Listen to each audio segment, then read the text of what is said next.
8वें वेतन आयोग की संदर्भ शर्तों पर जेसीएम ने केंद्र सरकार को सौंपे सुझाव। 3 फरवरी 2025 केंद्र सरकार द्वारा 8वें वेतन आयोग के गठन की प्रक्रिया शुरू कर दी गई है। इसके तहत सरकार ने national council staff side JCM से संदर्भ शर्तों पर सुझाव मांगे थे। जेसीएम ने अपनी सिफारिशों को संकलित कर सरकार को सौंप दिया है और साथ ही स्टैंडिंग कमेटी की बैठक बुलाने की मांग की है ताकि इन शर्तों पर विस्तृत चर्चा हो सके। जेसीएम ने अपनी रिपोर्ट में कर्मचारियों और पेंशन भोगियों के वेतन, भत्तों, प्रमोशन, पेंशन सुधार, चिकित्सा सुविधाओं और अन्य कल्याणकारी योजनाओं को शामिल करने की मांग की है।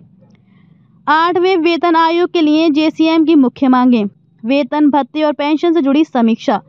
जिन श्रेणियों के लिए सिफारिश की गई है: केंद्र सरकार के औद्योगिक और गैर औद्योगिक कर्मचारी, अखिल भारतीय सेवाओं के कर्मचारी, रक्षा बलों और अर्धसैनिक बलों सीएपीएफ के कर्मचारी, ग्रामीण डाक सेवक के कर्मचारी, केंद्र शासित प्रदेशों के कर्मचारी, भारतीय लेखा और लेखा परीक्षा विभाग सीएजी के अधिकारी एवं कर्मचारी, सुप्रीम कोर्ट के अधिकारी और कर्मचारी, संसद के अधिनियम द्वारा गठित स्वायत्त निकायों आरबीआई को छोड़कर के कर्मचारी, केंद्र सरकार के अधीन स्वायत्त संस्थानों के कर्मचारी। न्यूनतम वेतन और फिटमेंट फैक्टर। जेसीएम की सिफारिशें: न्यूनतम वेतन को सम्मानजनक जीवन यापन के आधार पर निर्धारित किया जाए।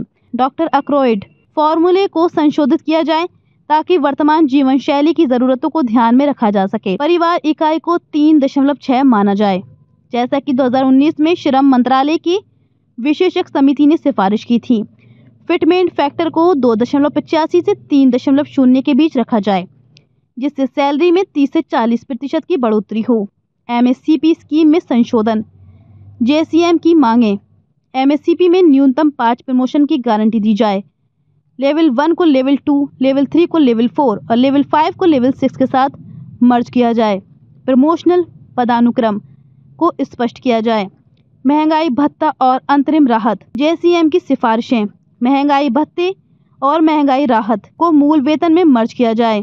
कर्मचारियों और पेंशन भोगियों के लिए अंतरिम राहत तुरंत लागू की जाए। डीए/डीआर की गणना के मौजूदा फॉर्मूले को संशोधित किया जाए। पेंशन सुधार और ओपीएस की बहाली।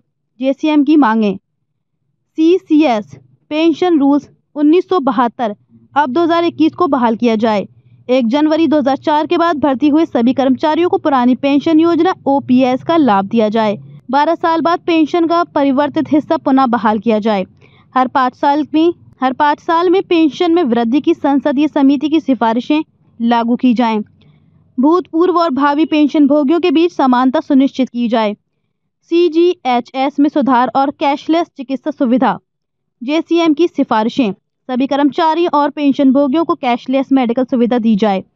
एफएमए फिक्स्ड मेडिकल अलाउंस को बढ़ाया जाए। डाक विभाग के पेंशन भोगियों को भी सीजीएचएस योजना में शामिल किया जाए। बाल शिक्षा भत्ता, सीईए और अन्य सुविधाएं।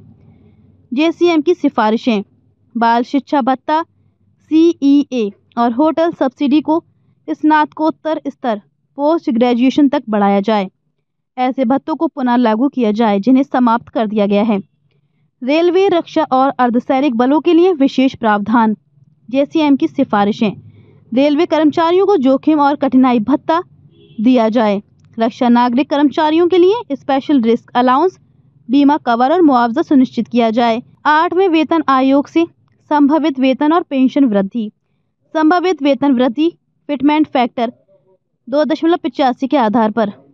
यदि किसी कर्मचारी की मौजूदा बेसिक सैलरी 40,000 है तो नई बेसिक सैलरी 40,000 गुणा 2.85 1,14,000। एचआरए 24% 27,360। कुल सैलरी 1,41,360 प्रति माह। संभावित पेंशन वृद्धि: यदि किसी पेंशन भोगी की मौजूदा पेंशन 20,000 है तो नई पेंशन 20,000 गुणा 2.85 बराबर 57,000 प्रति माह। निष्कर्ष: 8वें वेतन आयोग के संदर्भ शर्तों में कर्मचारियों और पेंशन भोगियों के लिए बड़े बदलावों की मांग की गई है। ओपीएस की बहाली, न्यूनतम वेतन में वृद्धि, महंगाई भत्ता मर्ज करने, सीजीएचएस में सुधार जैसी मांगों मुख्य रूप से शामिल की गई हैं। अगर ये सिफारिशें मानी जाती हैं तो 2026 से केंद्र सरकार के कर्मचारियों और पेंशन भोगियों की आर्थिक स्थिति में बड़ा सुधार होगा।